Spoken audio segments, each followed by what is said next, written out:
Hey there, everyone. Today is going to be a video about books. I'm a pastor. I love books, as many of us do. Love to read books in a range of topics. And so I wanted to share today my top five books, or my top five favorite books that I read in 2023.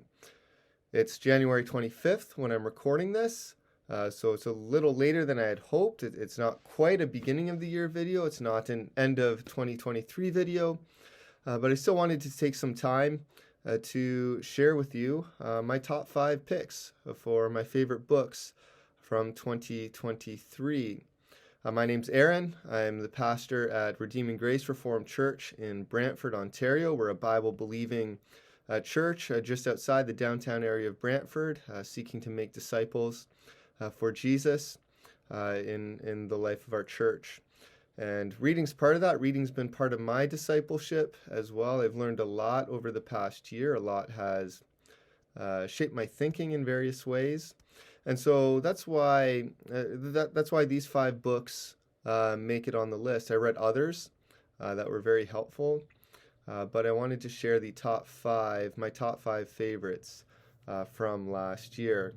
These are not in a ranked order. I'm not saying this is 1 through 5 in terms of my favorite. These are just five of the books I really, really enjoyed, that I really, really learned from in the past year in 2023. So we'll start with this one. This was a fascinating book, Timothy Keller. His spiritual and intellectual formation by Colin Hansen. This was fantastic. I really enjoyed this book. It was a hard to put down book. Colin Hansen is such a gifted writer. He beautifully weaves a story of Tim Keller's life, starting from him growing up in Pennsylvania through his college years, his seminary years, his years as a pastor in Hopewell, Virginia, all the way to the Tim Keller many of us are familiar with as a church planter in New York City, as a cultural comentarist, commenting on culture, an apologist for the Christian faith in a post-Christian world. And it's beautiful to read of his shaping. It was a fascinating story. People like Ed Clowney, people like Elizabeth Elliot, people like Harvey Kahn, amongst others, that really grounded him and shaped him during his college, during his seminary years. And then he was just such a student of culture. He was such a student in general, reading a lot, soaking in a lot, thinking a lot. And so if you're someone who has read anything by Tim Keller, if you've listened to his sermons, if you read this book by Colin Hansen, you'll kind of go, oh, that's where he got that from. It was interesting. We went through Center Church, Keller's book, Center Church, in our elder training course at our church. And as you read through that book, I read through it for the second time this time round. I read this book in January and February. But as I read Center Church, you could see it was a strong connection between the people Colin Hansen writes about influencing Keller and what Keller writes in Center Church, and how he's developing their thought, how he's developing his own thought. The two really come together. So if you're familiar with any of Keller's works, this is really a fascinating read to see how he got to the point of writing what he did. So highly recommended. It's kind of a genre of its own. It's not really a biography, but it's really who shaped Tim Keller. Who are the people who were influential in his life and in his thinking? The next book that I'm going to mention is this one here, Neo-Calvinism, A Theological Introduction by Corey Brock and Grace Satanto. This was probably my favorite book that I read last year, that I read in 2023. It was a tough book. It's a book that really unpacks the thinking of figures like Abraham Kuyper and Herman Bavinck, kind of these founders of the Neo-Calvinist movement. So it looks at Neo-Calvinism as a late 19th, early 20th century theological movement in the Netherlands. So Brock and Sutanto refer almost exclusively to Kuyper and to Herman Bavinck, although J.H. Bavinck makes his way in. Klaas Schilder, I think, is mentioned once or twice. But they're really focusing on how did this movement develop, and specifically, what are the unique theological contributions made by Kuyper and by Bavinck in various areas. So they focus on revelation and reason as one chapter. How did Kuyper and Bavinck take the doctrine of general revelation, how we understand God through creation, through being made in His image, and they relate how Bavinck and Kuyper developed that, or common grace in the gospel. How did these two figures develop the idea of God's common grace to people in general, and how does that relate to what they said about the gospel? Or creation, recreation was a fascinating chapter that they unpacked what Kuyper and Bavinck spoke of in that chapter. And what really struck me there was this idea that eschatology proceeds soteriology, that the recreation that we await was actually the original goal of God's creation. Obviously, Adam and Eve ruined that in their fall into sin. But if they had been faithful to God, if they had obeyed God's command, the goal of the original creation and the goal of the world now is one and the same. It's fellowship with God. It's Emmanuel, God with us in a sense that we can't imagine this side of eternity.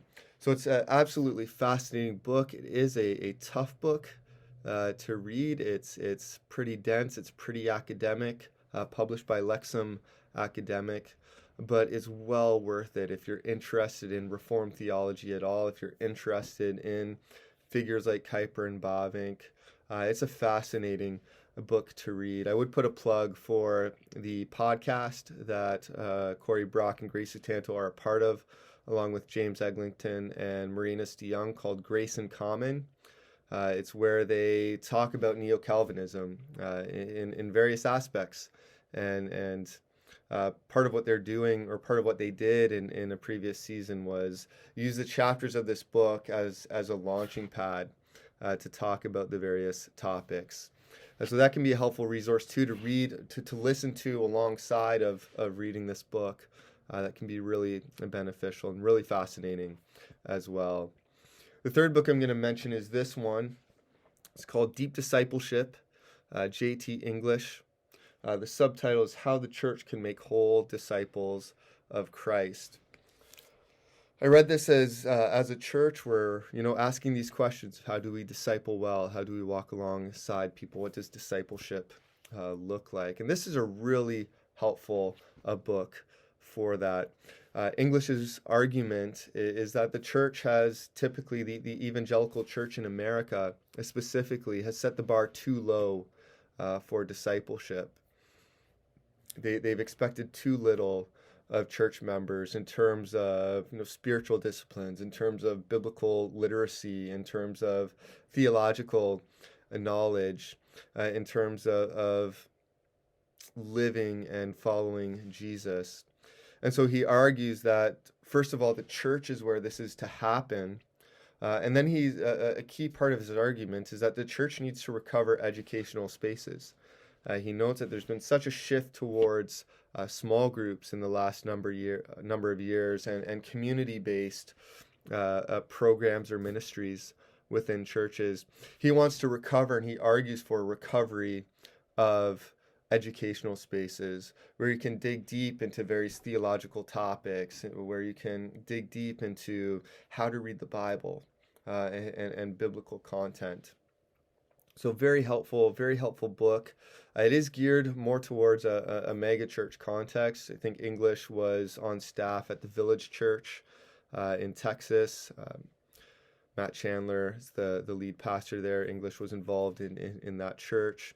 But he does spend a chapter discussing how this model can be applied in various contexts and various church sizes. So very helpful book. He is quite repetitive.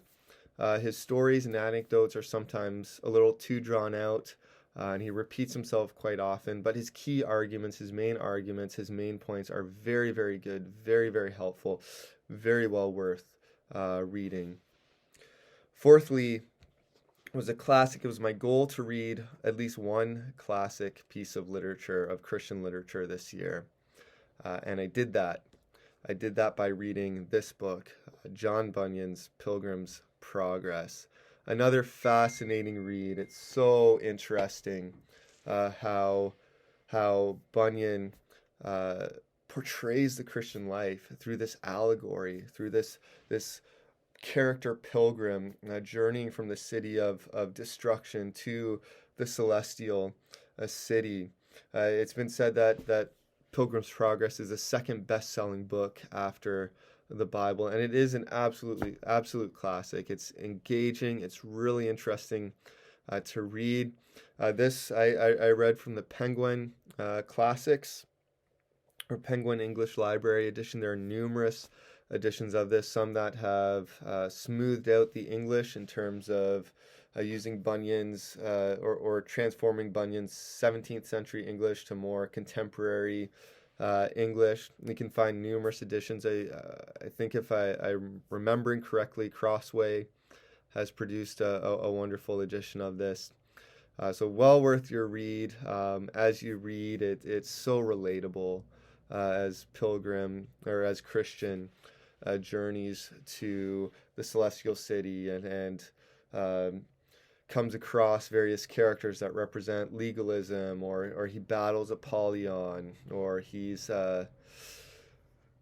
leaves the path for the meadows at one point, a smoother trail, and ends up in Doubting Castle. It's just fascinating, and you can place yourself in the story at various points. I should say I only read the first part. There's the second part that is the journey of Christian's wife, Christiana. I only read the first part. Hopefully get to the second part sometime, but it's a wonderful book, a classic, and deservedly so. The fifth and final book I'll mention is this one by John Piper. It's called The Hidden Smile of God, The Fruit of Affliction in the Lives of John Bunyan. There he comes up again. William Cooper and David Brainerd. This is a book of several short biographies of those three men, along with Piper's reflections and the lessons that he's learned. This has been published in a larger book called 21, or doing some digging this morning, 27 Servants of Sovereign Joy. They're based off of short biographies that Piper gave at the Bethlehem Pastors Conference.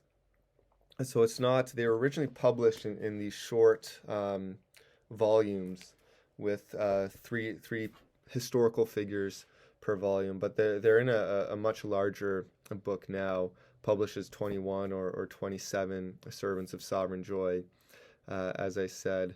But really, really beautiful, really insightful. Piper does a great job of recounting the lives of these men, and especially in this case, the suffering of these men, along with lessons that he's learned from them. I really enjoyed reading. I want to read more biographies. This was kind of a step to do just that, and it did not disappoint. Much to learn from the lives of God's people in the past, from the saints that have gone before us, and very thankful for a book like this. Well, that's my top 5 favorite books from 2023. Like I said, there were others that I read. These were the standouts. These were ones that I really enjoyed and found really helpful. I'll put links to these books in the description, whether from Amazon or here in Brantford. We have a store called Reformed Book Services, which is a wonderful resource for Christian literature. So I'll put those descriptions. What are books that you found helpful? What were some of your favorites in the past year or that you're currently reading. I'd love to hear that. Signing off for now. Have a great day. Talk to you later.